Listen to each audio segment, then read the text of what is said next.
All welcome to Xylem technical. അപ്പോൾ എല്ലാവർക്കും സുഖമാണെന്ന് വിശ്വസിക്കുന്നു. നമുക്ക് ജനുവരി 7 ഒരു ഡ്രാഫ്റ്റ്സ്മാൻ എക്സാം ഉണ്ട് അല്ലേ? അപ്പോൾ അതിൽ വന്നിട്ട് നമ്മൾ റിപ്പീറ്റഡ് ആയിട്ട് പഠിച്ചിരിക്കേണ്ട ആ ഒരു എക്സാമിന് പ്രിപ്പയർ ചെയ്യേണ്ട ആൾക്കാർ റിപ്പീറ്റഡ് ആയിട്ട് പഠിച്ചിരിക്കേണ്ട കുറച്ച് ക്വസ്റ്റ്യൻസുമായിട്ടാണ് ഞാൻ ഇന്ന് വന്നിട്ടുള്ളത്. ബിൽഡിംഗ് കൺസ്ട്രക്ഷനിൽ നിന്നാണ് ക്വസ്റ്റ്യൻസ് കൊണ്ടുവന്നിട്ടുള്ളത്. സോ ബിൽഡിംഗ് കൺസ്ട്രക്ഷൻ്റെ സിലബസ് എല്ലാവരും കണ്ടിട്ടുണ്ടാവും. സിലബസിൽ മേസൻട്രി ഉണ്ട്, stone masonry, brick masonry, composite masonry എന്നൊക്കെ പറഞ്ഞ് ഡിഫറെൻറ്റ് ടൈപ്പ് ഓഫ് മേസൻട്രി ഉണ്ട്. ദെൻ ഫൗണ്ടേഷൻ റിലേറ്റഡ് ആയിട്ടുള്ള ബിയറിംഗ് കപ്പാസിറ്റി. ദെൻ നമ്മൾ പറയുന്ന ടെമ്പററി സ്ട്രക്ചേഴ്സ് ആയിട്ടുള്ള scaffolding, shoring and underpinning. Then നമ്മൾ ഫിനിഷിംഗ് വർക്കിൽ പറയാറുള്ള damp proofing, water proofing and termite proofing. Then arch, lintel, stair, ഇത്രയും കാര്യങ്ങളുണ്ട്. പിന്നെ കുറച്ച് പോർഷൻ RCC ഉണ്ട് ഈ ഒരു മൊഡ്യൂളിൽ. ബിൽഡിംഗ് കൺസ്ട്രക്ഷൻ എന്ന് പറയുന്ന മൊഡ്യൂളിലാണ് RCC കൂടി ഉൾപ്പെടുത്തിയിട്ടുള്ളത്. ദെൻ അതിനുശേഷം ഫൈനലി നമ്മുടെ സിലബസിൻ്റെ ലാസ്റ്റിലേക്ക് doors and windows, roof, floorings, ഇത്രയും ആൾക്കാരാണ് നമ്മുടെ ബിൽഡിംഗ് കൺസ്ട്രക്ഷനുമായി ബന്ധപ്പെട്ടിട്ടുള്ളത്. കുറച്ച് RCCയുടെ ടോപ്പിക് ഉണ്ട്. ഞാൻ ബിൽഡിംഗ് കൺസ്ട്രക്ഷൻ റിലേറ്റഡ് ആയിട്ടാണ് പോകുന്നത്. അപ്പോൾ 20 മാർക്കാണ് ഈ ബിൽഡിംഗ് കൺസ്ട്രക്ഷന് പറഞ്ഞിട്ടുള്ളത്. സോ എന്തായാലും ഒരു 10-11 മാർക്ക് BC തന്നെയായിരിക്കും. ബാക്കിയുള്ള പോർഷൻ ആയിരിക്കും RCC എന്നുള്ള ചോദ്യങ്ങൾ ഉണ്ടാവുക. സോ അത്രയും ഇമ്പോർട്ടൻ്റ് ആണ്. അപ്പം നിങ്ങൾ എന്തായാലും പഠിച്ചിരിക്കണം. ഇതിൽ ഏറ്റവും ഇമ്പോർട്ടൻറ്റ് ചാപ്റ്റേഴ്സ് ഏതൊക്കെയാണെന്ന് ചോദിച്ചാൽ മേസൻട്രി ഇമ്പോർട്ടൻ്റ് ആണ്. ദെൻ ഫൗണ്ടേഷൻ ഇമ്പോർട്ടൻ്റ് ആണ്. ഡിഫറെൻറ്റ് ടൈപ്പ് ഓഫ് ഫൗണ്ടേഷൻ നിങ്ങൾ നിർബന്ധമായിട്ടും പഠിക്കണം. Arch, stair, then dose and windows, roof, ഇത്രയും ചാപ്റ്റേഴ്സ് നിർബന്ധമായിട്ടും മൊത്തം പഠിച്ചിരിക്കണം. പൊതുവേ കുറേ ക്വസ്റ്റ്യൻസ് ഈ ഒരു ചാപ്റ്ററിൽ നിന്നാണ് വരിക. ദെൻ അത്ര ഇമ്പോർട്ടൻ്റ് അല്ലാത്ത ചാപ്റ്റേഴ്സ് ആണ് സ്കഫോൾഡിംഗ്, ഷോറിംഗ് ആൻഡ് അണ്ടർപിന്നിങ് ഒക്കെ. കാരണം അവിടുന്ന് ചോദിക്കുന്ന ക്വസ്റ്റ്യൻസ് ഒക്കെ സ്ഥിരമായിട്ട് നിങ്ങൾ കണ്ട് പരിചയമുള്ള ക്വസ്റ്റ്യൻസ് തന്നെയായിരിക്കും. ഡെഫിനിഷൻസ്, ദെൻ അതേപോലെ lintel, termite proofing, water proofing എന്നൊക്കെ കുറച്ച് ക്വസ്റ്റ്യൻസ് മാത്രമേ നമുക്ക് കിട്ടാറുള്ളൂ. ദെൻ ഫ്ലോസ് ആൻഡ് ഫ്ലോറിങ്സിലും റിപ്പീറ്റഡ് ആയിട്ടുള്ള ക്വസ്റ്റ്യൻസ് മാത്രമേ ഇതുവരെ കണ്ടുവന്നിട്ടുള്ളൂ. സോ നിങ്ങൾ ഈ പറഞ്ഞ ചാപ്റ്റേഴ്സിന് ഫസ്റ്റ് ഇമ്പോർട്ടൻസ് കൊടുക്കുക, എന്നിട്ട് പഠിക്കുക. ഓക്കെ, ഇനി എക്സാമിന് പഠിക്കുന്ന ആൾക്കാരാണെങ്കിൽ നിങ്ങൾ നിർബന്ധമായിട്ടും തിയറി പഠിച്ചതിന് ശേഷം പ്രീവിയസ് ഇയർ ക്വസ്റ്റ്യൻസ് വർക്കൗട്ട് ചെയ്യണം. പ്രീവിയസ് ഇയർ ക്വസ്റ്റ്യൻസ് വർക്കൗട്ട് ചെയ്താൽ മാത്രമേ നിങ്ങൾക്ക് ഒരു പാറ്റേൺ ഒക്കെ മനസ്സിലാവുള്ളൂ. സോ ഇന്നത്തെ ഒരു സെഷനിൽ പ്രീവിയസ് ഇയറിൽ ചോദിച്ചിട്ടുള്ള മേസൻട്രി എന്ന് പറയുന്ന ടോപ്പിക്കിൽ നിന്ന് സ്റ്റോൺ മേസൻട്രിയും, ബ്രിക്ക് മേസൻട്രിയും, കോമ്പോസിറ്റ് മേസൻട്രിയും എല്ലാം കൂടെ ഒരുമിച്ചിട്ട് ഇത്രയും ടോപ്പിക്സ് ഒരുമിച്ച് ഉള്ള ക്വസ്റ്റ്യൻസ് ആണ് നമ്മൾ ഡിസ്കസ് ചെയ്യാൻ പോകുന്നത്. മേസൻട്രി എന്ന് പറയുന്ന ചാപ്റ്ററിൽ നിന്നുള്ള ക്വസ്റ്റ്യൻ ആണ് ഇപ്പം നമ്മൾ നോക്കാൻ വേണ്ടി പോകുന്നത്. ഓക്കെ, മേസൻട്രി എന്ന് പറയുന്ന ടോപ്പിക്കിൽ നിന്നുള്ള റിപ്പീറ്റഡ് ആയിട്ട് എക്സാമിന് ചോദിക്കുന്ന ക്വസ്റ്റ്യൻസ് ആണ്. ചിലപ്പോൾ നിങ്ങൾക്ക് നന്നായി പഠിച്ചിരിക്കുന്ന ആൾക്കാർക്ക് ഇത് അയ്യോ ഇത്ര എളുപ്പമാണോ എന്നൊക്കെ തോന്നും. പക്ഷെ എന്നാലും ഈ ക്വസ്റ്റ്യൻസ് ആണ് എക്സാമിന് ചോദിക്കാറുള്ളത്. സോ നമുക്ക് സ്റ്റാർട്ട് ചെയ്താലോ? അപ്പോൾ ഫസ്റ്റത്തെ ക്വസ്റ്റ്യൻ ഇതാണ്. Which of the following is not considered as a rusticated joint in stone masonry? Cramped joint, V-joint, channeled joint, V and channeled joint. So നമ്മളോട് ക്വസ്റ്റ്യനിൽ ചോദിച്ചിട്ടുള്ളത് റസ്റ്റിക്കേറ്റഡ് ജോയിൻറ്റ് അല്ലാത്തത് ഏത്? സ്റ്റോൺ മേസൻട്രിയിൽ ഡിഫറെൻറ്റ് ടൈപ്പ് ഓഫ് ജോയിൻറ്റ്സ് ഉണ്ട്. അതിൽ നമ്മൾ massive അപ്പിയറൻസിന് വേണ്ടിയിട്ടാണ് റസ്റ്റിക്കേറ്റഡ് ജോയിൻറ്റ് യൂസ് ചെയ്യുന്നത്. മാസീവ് അപ്പിയറൻസിന് വേണ്ടിയിട്ടാണ് റസ്റ്റിക്കേറ്റഡ് ജോയിൻറ്റ് യൂസ് ചെയ്യുന്നത്. അതിന് എക്സാമ്പിൾ ഏതൊക്കെയായിരുന്നു? V-joint, ചാനൽഡ് ജോയിൻറ്റ് ആൻഡ് ഇതിൻ്റെ ഒരു കോമ്പിനേഷൻ ആയിട്ടുള്ള V-channeled joint. അപ്പോൾ ഇതിൽ പെടാത്തത് ആരായിരിക്കും? ഓപ്ഷൻ എ ക്രാംപ്ഡ് ജോയിൻ്റ് ആണ് ആൻസർ. ഓപ്ഷൻ എ ക്രാംപ്ഡ് ജോയിൻ്റ് ആണ് ആൻസർ ആയിട്ട് വരിക. ദെൻ അടുത്ത ചോദ്യത്തിലേക്ക് പോവാണ്. Structure bond is generally used for simple brick wall, half brick wall, 1.5 brick walls in arches. So stretcher bond എന്ന് പറഞ്ഞാൽ നമ്മൾ സ്ട്രെച്ചർ കോഴ്സ് മാത്രം ഉപയോഗിച്ച് കൺസ്ട്രക്ട് ചെയ്യുന്ന ബോണ്ടാണ്. അല്ലെങ്കിൽ ആ ഒരു ടൈപ്പ് ഓഫ് ബോണ്ടിനെയാണ് നമ്മൾ എന്ത് പറയുക? സ്ട്രെച്ചർ ബോണ്ട് എന്ന് പറയുക. സ്ട്രെച്ചർ കോഴ്സ് മാത്രമേ ഉണ്ടാവുക. അതായത് ഈ ഒരു രീതിയിൽ നമ്മൾ ഏത് ലെയർ എടുത്ത് നോക്കിയാലും സ്ട്രെച്ചേഴ്സ് മാത്രമേ ഉണ്ടാവുള്ളൂ. ഏത് ലെയർ ഞാൻ എടുത്ത് നോക്കിയാലും സ്ട്രക്ചർ മാത്രം ഉണ്ടാവും. സോ ഇങ്ങനെ സ്ട്രക്ചേഴ്സ് മാത്രം കൊണ്ട് നമ്മൾ കൺസ്ട്രക്ട് ചെയ്യുന്ന മേസൻട്രി ആണ് സ്ട്രക്ചർ ബോണ്ട്. അല്ലെങ്കിൽ ആ ഒരു ടൈപ്പ് ഓഫ് ബോണ്ടാണ് സ്ട്രക്ചർ ബോണ്ട്. സ്ട്രക്ചർ എന്ന് പറഞ്ഞാൽ ഏത് മെമ്പറിനെയാണ് നമ്മൾ സ്ട്രക്ചർ എന്ന് പറയാം? നമ്മളൊരു ബ്രിക്ക് ലേ ചെയ്യുന്നു, വാളിന് പാരലലായിട്ട് ലെങ്ത് വരികയാണെങ്കിൽ, വാളിന് പാരലലായിട്ട് ലെങ്ത് ഓഫ് ബ്രിക്ക് വരികയാണെങ്കിൽ നമ്മൾ അതിനെ സ്ട്രക്ചർ എന്ന് പറയും. സോ സ്ട്രക്ചർ കോഴ്സ് കൊണ്ട് ഉണ്ടാക്കിയെടുക്കുന്ന ബോണ്ടാണ് സ്ട്രക്ചർ ബോണ്ട്. സ്ട്രക്ചർ കോഴ്സ് മാത്രമേ ഉണ്ടാവുള്ളൂ. ഈ ഒരു സ്ട്രക്ചർ കോഴ്സ് യൂസ്ഫുൾ ആവുന്നത് എവിടെയാണ്? ഹാഫ് ബ്രിക്ക് വാൾസിനാണ് യൂസ്ഫുൾ ആവുന്നത്. ഹാഫ് ബ്രിക്ക് വാൾസിനാണ് യൂസ്ഫുൾ ആവുന്നത്. ദെൻ അടുത്ത ചോദ്യം, the bond in which a header course is introduced after several structure course is English bond, Flemish bond, raking bond, facing bond. അതായത് ക്വസ്റ്റ്യനിൽ correct proportion ഒന്നും പറഞ്ഞിട്ടില്ല. ഒരു header കോഴ്സിന് ശേഷം സെവറൽ സ്ട്രക്ചർ കോഴ്സിന് ശേഷം ഒരു ഹെഡർ കോഴ്സ് കൊടുക്കണമെന്ന് മാത്രമാണ് പറഞ്ഞിട്ടുള്ളത്. സോ നമുക്കറിയാം, നമുക്ക് ആ ഒരു പ്രൊപ്പോർഷൻ പറയുന്നത് ഗാർഡൻ വാൾ ബോണ്ടിലാണ് അല്ലേ. ഗാർഡൻ വാൾ ബോണ്ടിൽ ഹെഡർ ടു സ്ട്രക്ചർ റേഷ്യോ എന്ന് പറയുന്നത് 1:3 അല്ലെങ്കിൽ 1:5 ആയിരിക്കും. അതായത് ഒരു ഹെഡറിന് ശേഷം 3 സ്ട്രക്ചർ അല്ലെങ്കിൽ 5 സ്ട്രക്ചർ, അതിനുശേഷം അടുത്ത ഹെഡർ. ആ ഒരു രീതിയിലാണ് നമ്മൾ അറേഞ്ച് ചെയ്യുന്നതെങ്കിൽ ഗാർഡൻ വാൾ ബോണ്ട് എന്ന് പറയും.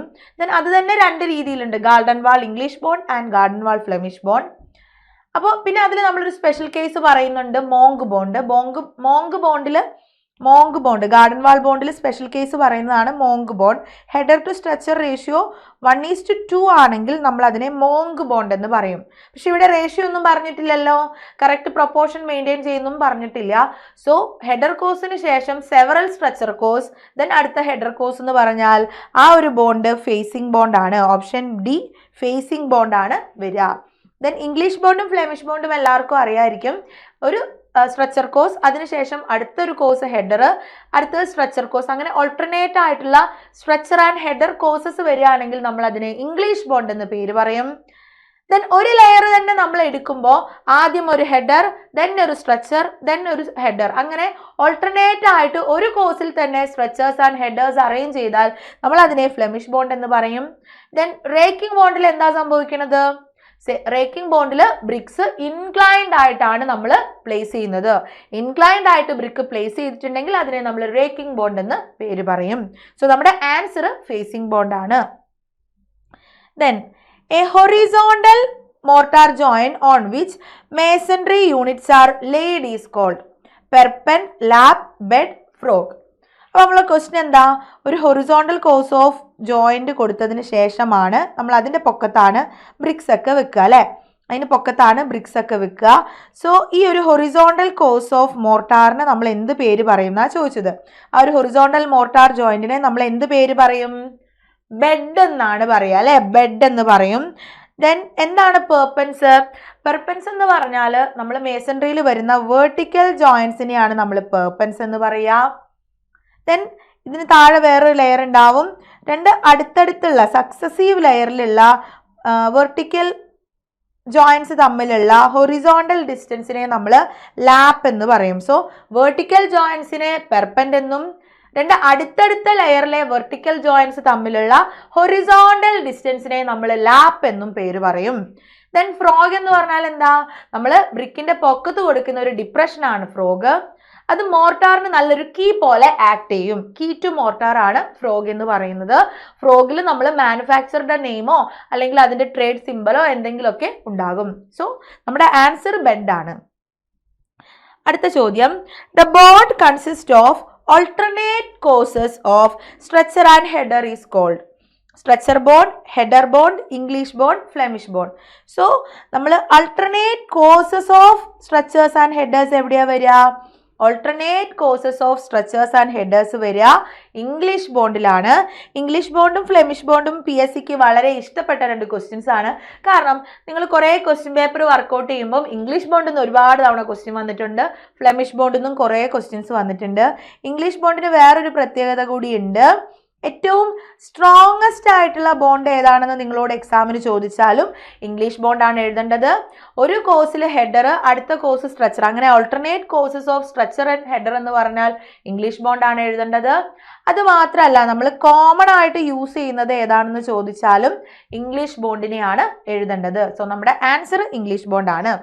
ദെൻ ഫ്ലെമിഷ് ബോണ്ടിലേക്ക് വരുമ്പോൾ ഫ്ലെമിഷ് ബോണ്ട് എന്ന് പറഞ്ഞാൽ കാണാൻ നല്ല ഭംഗി ഉണ്ടാവും.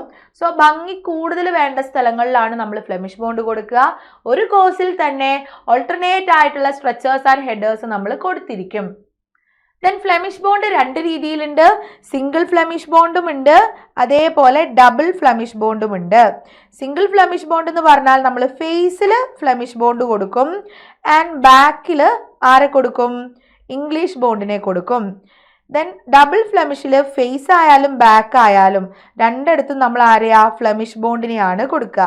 സോ സിംഗിൾ ഫ്ലെമിഷ് ബോണ്ടിൽ ഫേസ് കാണുന്ന ഭാഗം ഫ്ലെമിഷും കാണാത്ത ഭാഗം ഇംഗ്ലീഷ് ബോണ്ടും ആണ്.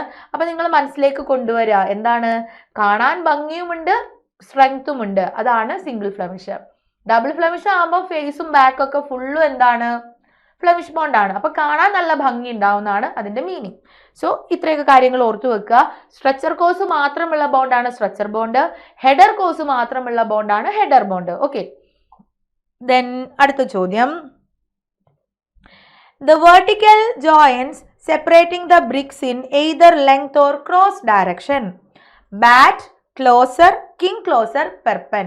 സോ ഇവിടെ ചോദിച്ചിട്ടുള്ളത് നമ്മൾ വെർട്ടിക്കൽ ജോയിൻസ് ബ്രിക്സിനെ സെപ്പറേറ്റ് ചെയ്യുന്ന ക്രോസ് ഡയറക്ഷനിലോ അല്ലെങ്കിൽ ലെങ്ത് ഡയറക്ഷനിലോ ബ്രിക്സിനെ സെപ്പറേറ്റ് ചെയ്യുന്ന വെർട്ടിക്കൽ ജോയിൻസിനെ നമ്മൾ എന്ത് പേര് പറയും എന്നാണ്.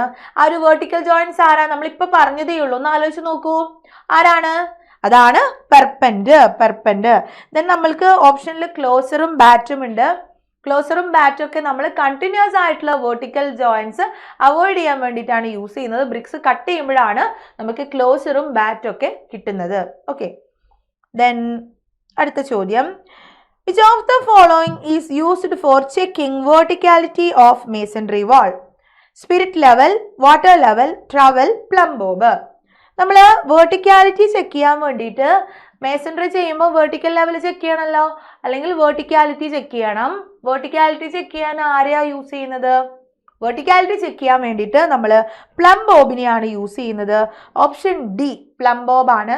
ഹൊറിസോണ്ടൽ ലെവൽ ചെക്ക് ചെയ്യാനാണ് നമ്മൾ സ്പിരിറ്റ് ലെവലൊക്കെ യൂസ് ചെയ്യുക. ദെൻ ട്രവൽ എന്തിനാ യൂസ് ചെയ്യുന്നത്, ലിഫ്റ്റ് ചെയ്യാനും, മോർട്ടാർ ലിഫ്റ്റ് ചെയ്യാനും മോർട്ടാർ സ്പ്രെഡ് ചെയ്യാനും വേണ്ടിയിട്ടാണ് നമ്മൾ ആരെ യൂസ് ചെയ്യുന്നത്, ട്രവലിനെ യൂസ് ചെയ്യുന്നത്. സോ ഈ കാര്യങ്ങളൊക്കെ ഒന്ന് ഓർത്ത് വെക്കുക. ദെൻ അലൈൻമെന്റ് കറക്റ്റ് ആയി നിർത്താൻ നമ്മൾ ലൈൻ ആൻഡ് പിൻ ഒക്കെ യൂസ് ചെയ്യും, അതും ഓർത്ത് വെക്കണം കേട്ടോ.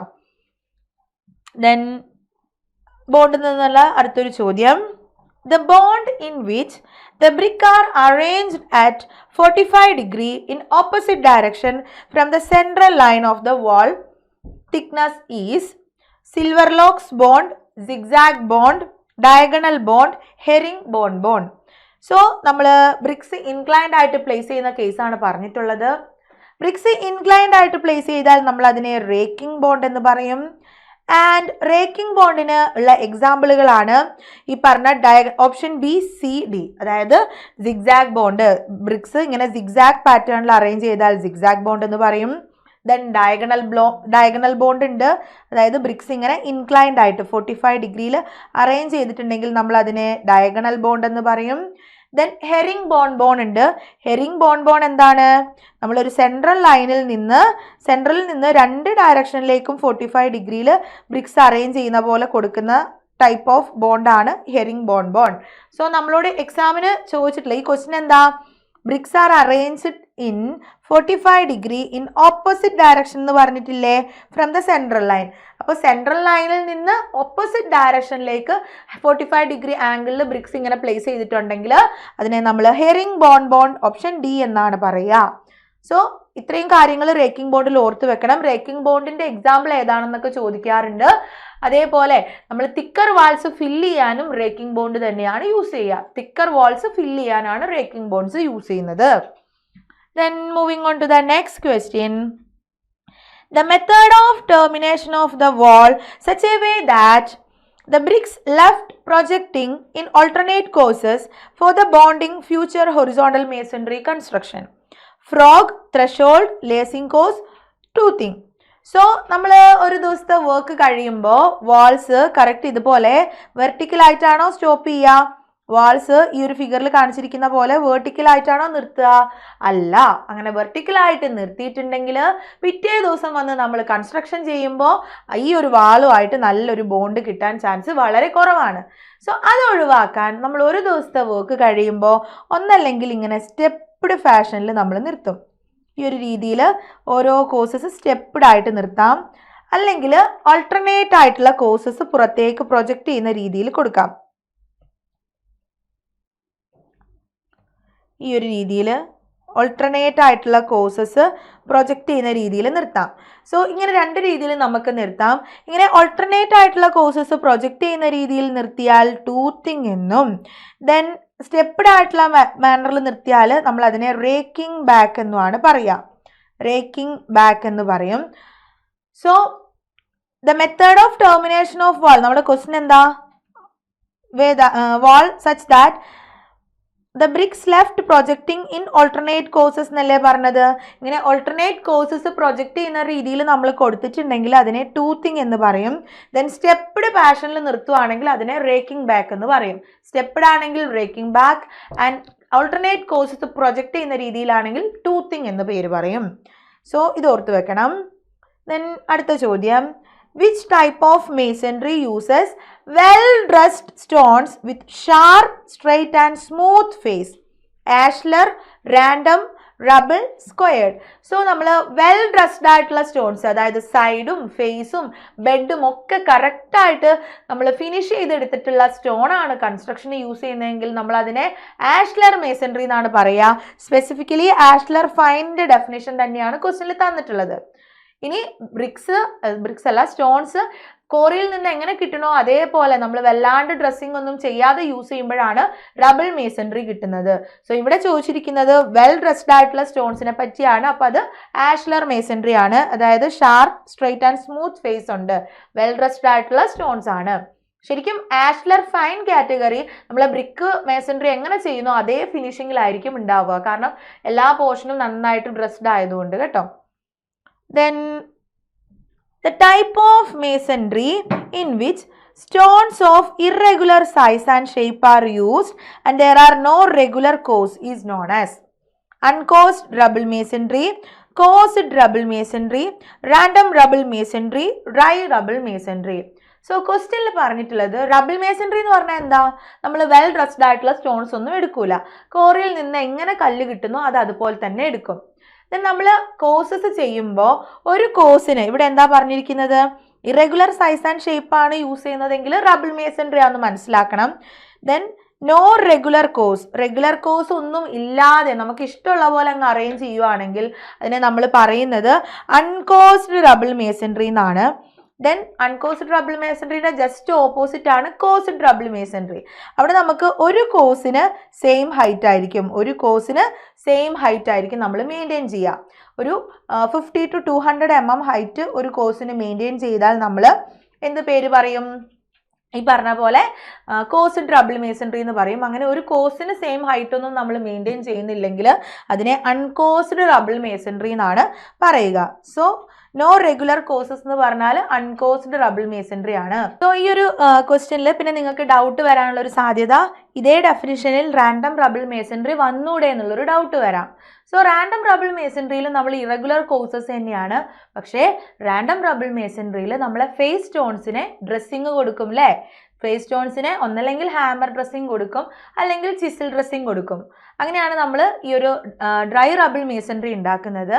സോ രണ്ടും വന്നാൽ ഡ്രൈ റബിൾ അല്ല റാൻഡം റബിൾ മേസൺറി ഉണ്ടാക്കുന്നത്. സോ അൺകോസ്ഡും റാൻഡം റബിളും രണ്ടും വന്നിട്ടുണ്ടെങ്കിൽ നിങ്ങൾ അൺകോസ്ഡ് ചൂസ് ചെയ്യുക. റാൻഡം റബിൾ എടുക്കണമെങ്കിൽ ക്വസ്റ്റ്യനിൽ പ്രത്യേകം ഫേസ് സ്റ്റോൺസ് ഡ്രസ്സിങ് കൊടുക്കുന്നതിൻ്റെ എന്തെങ്കിലും ഒരു ക്ലോസ് പറഞ്ഞിട്ടുണ്ടാവും. അപ്പോൾ അങ്ങനെ പറഞ്ഞാൽ മാത്രമേ റാൻഡം റബിൾ എടുക്കാൻ പാടുള്ളൂ. അപ്പോൾ ഇവിടുത്തെ ആൻസർ അൺകോസ്ഡ് റബിൾ മേസൺറി ആണ്. ഇനി അൺകോസ്ഡ് ഓപ്ഷനിൽ ഇല്ലെങ്കിൽ മാത്രം നിങ്ങൾ റാൻഡം റബിളിലേക്ക് പോവുക.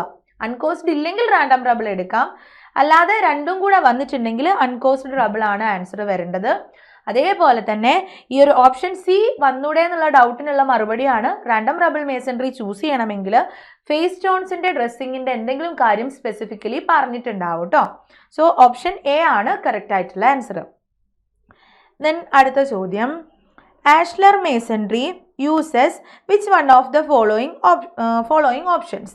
Dressed stone, polygonal stone, quarry dressed stone, square stones. So ക്വസ്റ്റ്യനിൽ പറഞ്ഞിട്ടുള്ളത് ആഷ്ലർ മേസൺറി ഏത് സ്റ്റോൺസ് ആണ് നമ്മൾ യൂസ് ചെയ്യുന്നത്. ആഷ്ലർ മേസൺറിയിൽ നമ്മൾ ഡ്രസ്സിങ് ചെയ്ത സ്റ്റോണിനെയാണ് എടുക്കാറുള്ളത്.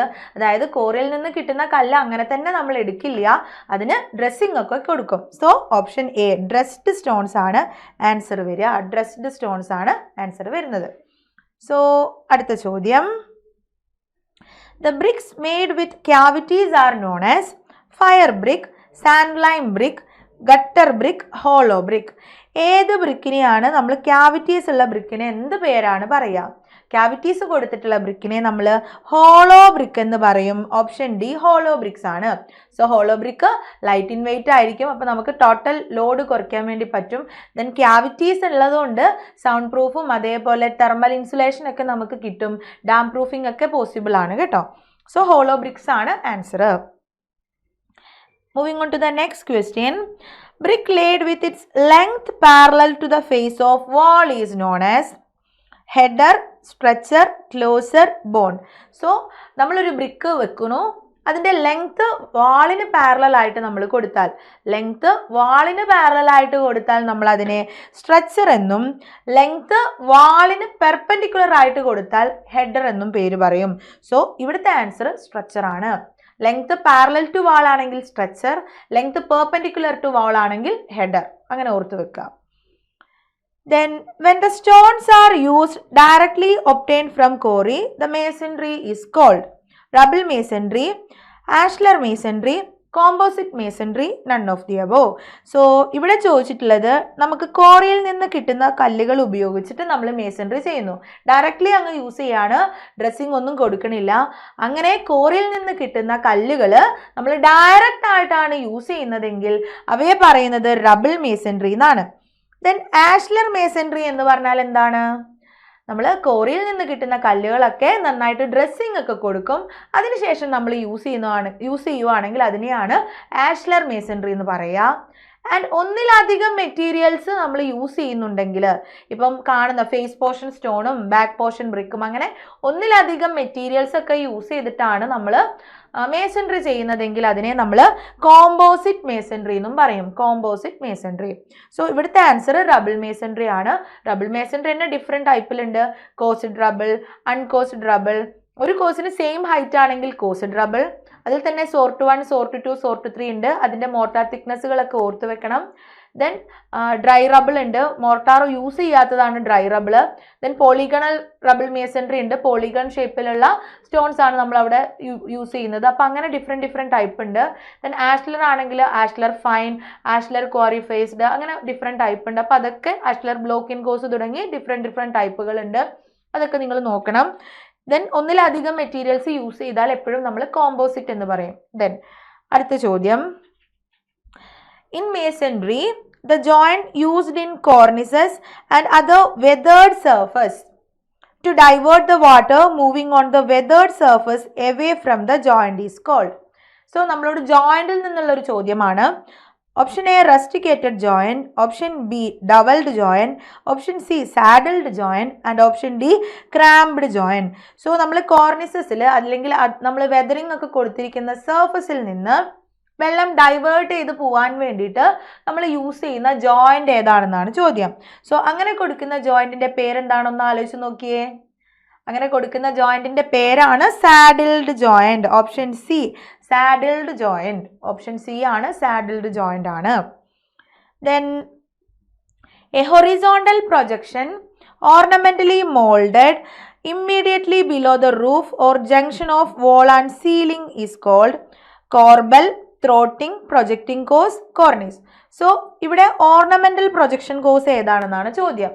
ഓർണമെന്റൽ പ്രൊജക്ഷൻ കോഴ്സ് കോർണിസ് ആണ്. ആൻഡ് നമ്മൾ റൂഫ് ട്രസ്സിനെ സപ്പോർട്ട് ചെയ്യാനെന്ന് പറഞ്ഞിട്ടുണ്ടെങ്കിൽ നമ്മൾ കോർബൽ ആണ് എടുക്കേണ്ടത്. ഇവിടെ ഓർണമെന്റൽ പ്രൊജക്റ്റിംഗ് കോഴ്സ് ആണ് ചോദിച്ചിട്ടുള്ളത്, അത് കോർണിസ് ആണ്. ദെൻ കോർണിസുമായി ബന്ധപ്പെട്ട് 1-2 കാര്യങ്ങളും കൂടെ ഓർത്തു വെക്കണം. കോർണിസിൽ നമ്മൾ അങ്ങനെ സ്ലോപ്ഡ് ആയിട്ട് സർഫസ് കൊടുക്കുന്നതിനെ വെതറിംഗ് എന്ന് പറയും. ആൻഡ് അവിടെ നമ്മളൊരു ഗ്രൂവ് ഒക്കെ കട്ട് ചെയ്യുന്നുണ്ട് അല്ലേ, അതിനെ നമ്മൾ ത്രോട്ടിംഗ് എന്നാണ് പേര് പറയുക. ദെൻ നമ്മൾ കോർണിസിന് മുകളിലും താഴെയുമുള്ള കോഴ്സുകൾക്ക് സ്പെഷ്യൽ പേരുകൾ പറയും, ബ്ലോക്കിംഗ് കോഴ്സ് ആൻഡ് ഫ്രീസ്. അതൊക്കെ ഒന്ന് ഓർത്തു വെക്കണം. ദെൻ കോർബൽ എന്ന് പറഞ്ഞാൽ റൂഫ് സ്ട്രെസ്സിനെ സപ്പോർട്ട് ചെയ്യാൻ വേണ്ടിയിട്ടാണ് നമ്മൾ കോർബൽ കൊടുക്കുന്നത്. ഓക്കെ, ദെൻ അടുത്ത ചോദ്യം, final question from the session. Cavity wall is generally provided for heat insulation, sound insulation, prevention of dampness, all the above. So cavity wall എന്തിനാണ് നമ്മൾ കൊടുക്കുന്നത്? ക്യാവിറ്റി വാൾ നമ്മൾ കൊടുക്കുന്നത് അവിടെ ഹീറ്റ് ഒരു ക്യാവിറ്റി ഉണ്ടാവും അല്ലേ, രണ്ട് വാളുകൾക്ക് ഇടയിൽ ഒരു സ്പേസ് ഉണ്ടാവും, അതിനെയാണ് നമ്മൾ ക്യാവിറ്റി വാൾ എന്ന് പറയുക. സോ അങ്ങനെ ക്യാവിറ്റി വാൾ കൊടുക്കുമ്പോൾ ഹീറ്റ് ഇൻസുലേഷൻ ഉണ്ട്, സൗണ്ട് ഇൻസുലേഷൻ ഉണ്ട് ആൻഡ് ഡാംനെസ് പ്രിവെന്റ് ചെയ്യും. അപ്പോൾ ഓൾ ദ എബോവ് എന്നുള്ളതാണ് ആൻസർ വരിക. സോ ഈ രീതിയിലുള്ള ക്വസ്റ്റ്യൻസ് ഒക്കെയാണ് പൊതുവെ ഓവർസിയർ ലെവൽ എക്സാമിന് ഉണ്ടാവാറുള്ളത് ബിൽഡിംഗ് കൺസ്ട്രക്ഷനിൽ നിന്ന്. നിങ്ങൾക്ക് കാണുമ്പോൾ നല്ല എളുപ്പമായിട്ട് തോന്നും, പക്ഷേ എക്സാം ഹാളിൽ കയറി കഴിയുമ്പോൾ ഇതാണോ അതാണോ എന്നുള്ള ടേമുകൾ കൺഫ്യൂഷൻ ആവാതിരുന്നാൽ മതി. പല പല ടേമുകൾ തമ്മിൽ ചെറിയ വ്യത്യാസമേ ഉള്ളൂ. ആ വ്യത്യാസം കറക്റ്റായിട്ട് പഠിച്ചിട്ടുണ്ടെങ്കിൽ നിങ്ങൾക്ക് എക്സാം ഈസി ആയിട്ട് ക്രാക്ക് ചെയ്യാം. അപ്പോൾ ആ കാര്യങ്ങളൊക്കെ എല്ലാവരും ശ്രദ്ധിക്കുക. അതേപോലെ തന്നെ നമ്മുടെ പുതിയ ഓഫ്ലൈൻ ബാച്ചസ്, പുതിയ ഓവർസിയർ ഓഫ്ലൈൻ ബാച്ചസ് സ്റ്റാർട്ട് ചെയ്യുന്നുണ്ട്. അപ്പോൾ നിങ്ങൾക്ക് ആർക്കെങ്കിലും ഓഫ്ലൈൻ ആയിട്ട് വന്നിരുന്ന് പഠിക്കാൻ താല്പര്യപ്പെടുന്നുണ്ടെങ്കിൽ നമ്മുടെ ബാച്ചിലേക്ക് ജോയിൻ ചെയ്യുക. ഓഫ്ലൈൻ ആയിട്ടുള്ള ക്ലാസ്സസ് ഒക്കെ വളരെ എഫക്റ്റീവ് ആണ്. എന്ന് വെച്ചാൽ നമുക്ക് 1-to-1 ഇൻട്രാക്ഷൻ ഉണ്ടാവും. നമ്മൾ ടീച്ചേഴ്സിനെ ഡയറക്റ്റ് നിങ്ങൾക്ക് കാണാം. അതേപോലെ നിങ്ങൾക്ക് എന്തെങ്കിലും ഡൗട്ട് ഉണ്ടെങ്കിൽ ഡയറക്റ്റ് ആയിട്ട് ക്ലിയർ ചെയ്യാം. പിന്നെ ഒരു മെൻറ്റർ സപ്പോർട്ട് ഉണ്ടായിരിക്കും, നിങ്ങളുടെ എന്താ പറയുക പഠനത്തിൻ്റെ പ്രോഗ്രസ് നോക്കാനും അതേപോലെ നിങ്ങൾക്ക് കറക്റ്റായിട്ട് നിങ്ങളുടെ കാര്യങ്ങളും ഒക്കെ നോക്കി നടത്താൻ വേണ്ടി ഒരു മെൻറ്റർ സപ്പോർട്ട് ഉണ്ടാവും. നിങ്ങൾക്ക് കറക്റ്റായിട്ട് സ്റ്റഡി പ്ലാൻ സെറ്റ് ചെയ്ത് തരാനൊക്കെ മെൻറ്റേഴ്സ് ഉണ്ട്. ദെൻ അത് മാത്രമല്ല ഡെയിലി എക്സാംസ്, അതേപോലെ വീക്ക്ലി അസസ്മെൻറ്റ് ടെസ്റ്റുകളൊക്കെ ഉണ്ട് നമ്മുടെ ഓഫ്ലൈൻ ബാച്ചിൽ. അതേപോലെ തന്നെ നിങ്ങൾ നോക്കുകയാണെങ്കിൽ ക്വസ്റ്റ്യൻ പേപ്പർ വർക്കൗട്ട് സെഷൻസും നടത്താറുണ്ട്. അതായത് നമ്മൾ ഓരോരോ ക്വസ്റ്റ്യൻ പേപ്പറായിട്ട് നമ്മൾ എന്താ പറയുക മൊത്തം ചാപ്റ്റേഴ്സും കഴിയാൻ വേണ്ടി കാത്തു നിൽക്കാറില്ല. ക്വസ്റ്റ്യൻ പേപ്പർ വർക്കൗട്ട് സെഷനൊക്കെ നേരത്തെ തന്നെ തുടങ്ങാറുണ്ട്. അപ്പോൾ അങ്ങനെ മോക്ക് ടെസ്റ്റുകൾ എഴുതിയും അതേപോലെ കൃത്യമായ മെൻറ്റർഷിപ്പോട് കൂടിയൊക്കെ നിങ്ങൾ പഠിക്കാൻ ആഗ്രഹിക്കുന്നുണ്ടെങ്കിൽ നമ്മുടെ ഓഫ്ലൈൻ ബാച്ചിലേക്ക് ജോയിൻ ചെയ്യുക. കാലിക്കറ്റുള്ള നമ്മൾ ഓഫ്ലൈൻ ക്യാമ്പസിലാണ് ഇപ്പോൾ ബാച്ച് ലോഞ്ച് ചെയ്യുന്നത്. സോ നിങ്ങൾ എത്രയും പെട്ടെന്ന് നമ്മളെ ബാച്ചിലേക്ക് ജോയിൻ ചെയ്യുക. PSC എന്നുള്ള പറയുന്നത് വലിയ ബുദ്ധിമുട്ടുള്ള കാര്യമൊന്നും അല്ല. നമ്മൾ കറക്റ്റായിട്ട് ചിട്ടയോടെ പഠിച്ചിട്ടുണ്ടെങ്കിൽ നമുക്ക് ഈസി ആയിട്ട് ക്രാക്ക് ചെയ്യാൻ പറ്റും. സോ എല്ലാവരും പെട്ടെന്ന് തന്നെ നമ്മുടെ ബാച്ചിലേക്ക് ജോയിൻ ചെയ്യാൻ വേണ്ടി ശ്രമിക്കുക. അതേപോലെ തന്നെ ഈ വരുന്ന 7th എക്സാമിന് നിങ്ങൾ നന്നായിട്ട് പ്രിപ്പയർ ചെയ്യുക. ഓരോ എക്സാമും നിങ്ങൾക്ക് ഓരോ എക്സ്പീരിയൻസ് ആണ്. നമുക്ക് ഒഴിവ് കുറവാണെന്നൊന്നും ഓർത്ത് നിങ്ങൾ പഠിക്കാതെ ഇരിക്കരുത്. ഓരോ എക്സാം എഴുതുമ്പോഴും നമുക്ക് അതിൽ നിന്ന് ഗെയിൻ ചെയ്യുന്ന നോളജ് വ്യത്യാസം ഉണ്ടാവും. എക്സാം എഴുതി കഴിയുമ്പോഴാണ് നമുക്ക് ഒരു എക്സാം എഴുതാനും അറ്റൻഡ് ചെയ്യാനൊക്കെയുള്ള പേടി മാറുന്നത്. അതേപോലെ ആ ഒരു എക്സാം ഹാളിൽ നമ്മൾ എത്ര മോക്ക് ടെസ്റ്റും എത്ര ബബിൾ ചെയ്ത് നമ്മൾ പഠിച്ചു എന്ന് പറഞ്ഞാലും എക്സാം ഹാളിൽ പോയിരുന്നിട്ട് എക്സാം എഴുതുന്ന എക്സ്പീരിയൻസ് എന്ന് പറയുന്നത് വേറെ തന്നെയാണ്.